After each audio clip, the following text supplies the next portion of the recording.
Europe Soir. De uma forma fraquejar? Não. For all Americans. Если да, dalle istituzioni. Laurent Bazin sur Europe 1. Le Monde dans votre radio, tous les soirs, ce sont les chroniques du monde de Sophie Larmoyer. Bonsoir Sophie. Bonsoir Laurent. On va prendre d'abord la direction de l'Australie où l'on ne badine plus avec les bizutages à l'université. Il faut dire que là-bas, c'est particulièrement brutal le bizutage. On dit même que ce sont des bizutages toxique. Voilà, c'est le mot employé dans un nouveau rapport diffusé aujourd'hui dans les universités qui dénonce la culture du bizutage, du harcèlement et même de l'agression sexuelle dans les facs. Alors c'est le 3e rapport en quelques mois. Déjà en août dernier, la Commission australienne des droits de l'homme qui avait interrogé 30 000 jeunes révélait que plus de la moitié des étudiants, surtout des filles, étaient harcelés dans les facs.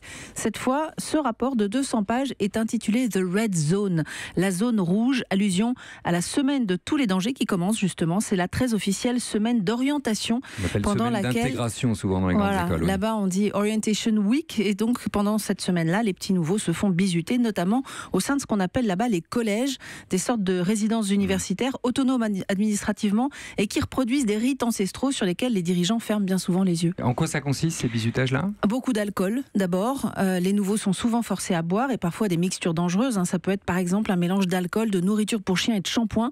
Il arrive que certains finissent à l'hôpital.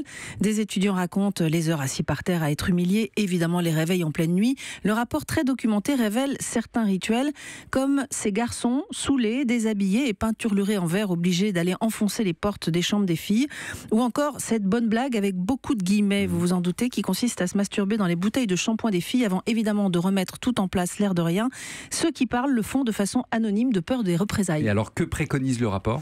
De mettre en place une équipe indépendante pour enquêter notamment sur les abus sexuels, que ces fameux collèges résidentiels soient obligés de rendre des comptes et que ces rituels de bizutage soient interdits par la loi. Les auteurs du rapport sont notamment soutenus par les parents d'un garçon qui a mis fin à ses jours en 2016 après une seule nuit dans son nouveau collège, très réputé par ailleurs. Il est rentré chez lui, il a refusé de retourner en cours, il n'a plus quitté sa chambre, puis au bout de 2 mois, il s'est suicidé. Ses parents n'ont jamais su ce qui s'était passé cette nuit-là et ils demandent toujours qu'une enquête indépendante soit menée. Bizutage et harcèlement donc dans les facs qui font la une en Australie. Merci Sophie. On va aller en Espagne maintenant parce que si en Australie on ne badine plus avec le bizutage, en Espagne on ne plaisante pas avec les artistes qui soutiennent la cause des indépendantistes ou qui critiquent le roi. Bonsoir Henri de la Guérie. Bonsoir Laurent. Vous êtes notre correspondant à Barcelone. C'est un photographe qui vient d'en faire les frais. Son œuvre a été jugée trop politique et elle a été retirée de la foire d'art contemporain de Madrid. Oui, il s'agit d'une série de 24 portraits en noir et blanc intitulés « Prisonniers politiques dans l'Espagne contemporaine ». Les visages ont été pixelisés, mais on les reconnaît très facilement. Et il y a notamment 2 dirigeants indépendantistes actuellement incarcérés à Madrid. Alors, vous l'imaginez, dans le climat actuel qualifié de prisonniers politiques, 2 personnes poursuivies pour rébellion et sédition, c'est s'attaquer à la justice et au gouvernement espagnol. Le directeur du parc des expositions de Madrid qui accueille cette foire a voulu éviter le scandale. Il a donc demandé le retrait de l'installation. Évidemment, sa décision a produit l'effet inverse. Les réseaux sociaux ont immédiatement crié à la censure. La maire de Madrid, choquée, a même refusé de participer à la cérémonie d'ouverture. Les formations de gauche ont dénoncé une atteinte à la liberté d'expression, tandis que la droite au pouvoir observait un silence gêné. Il faut dire que c'est la première fois en 37 éditions qu'une œuvre est retirée de cette foire. Est-ce qu'il y a eu d'autres artistes concernés en Espagne ?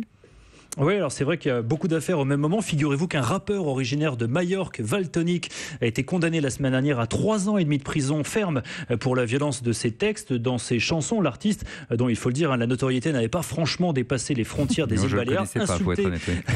Moi non plus, personne d'ailleurs en Espagne quasiment. Cet artiste qui insultait le roi Felipe VI et qui se livrait à une forme d'apologie du terrorisme de l'ETA. Un peu plus tôt ce mois-ci, un jeune homme qui avait simplement détourné une photo du Christ sur Instagram a été condamné à une amende de 400 €. Alors ça tombe pas bien parce qu'un rapport d'Amnesty International, me semble-t-il, vient d'épingler l'Espagne, non ? Oui, effectivement, dans son rapport annuel, l'ONG dénonce le recul de la liberté d'expression dans le pays et l'ONG juge excessive et disproportionnée, je cite, l'incarcération des dirigeants indépendantistes à Madrid. Il y en a 4 toujours en prison et tout cela, ça crée un climat de malaise dans toute l'Espagne, certains évoquant un inquiétant retour en arrière. Merci beaucoup Henri de la Guérie en direct donc de Barcelone. Sophie, En bref, et juste pour finir, une vidéo réalisée par un théologien turc proche du parti au pouvoir, l'AKP, fait les joies d'Internet en ce moment. Oui, il s'appelle Nurettin Yildiz, ce monsieur. Le journal d'opposition en ligne Diken relaie sa fatwa, c'est-à-dire son avis juridique en matière de religion, concernant les ascenseurs. Parce que, qu'on se le dise, l'ascenseur crée une promiscuité propice à la fornication. Et oui, en cas de panne, une femme pourrait rester quelques minutes seule avec un homme. Donc ce théologien préconise d'éviter de prendre l'ascenseur ensemble, sauf si les parois sont complètement vitrées. Voilà, c'est un monsieur qui est déjà connu pour s'être dit en faveur du mariage des fillettes à partir de 6 ans. Ah oui, d'accord. Pour vous placer le... Très bien, je vois monsieur. bien. Non, mais très bien, parfait. C'est noté. Merci beaucoup, Sophie Larmoyer. À demain. À demain.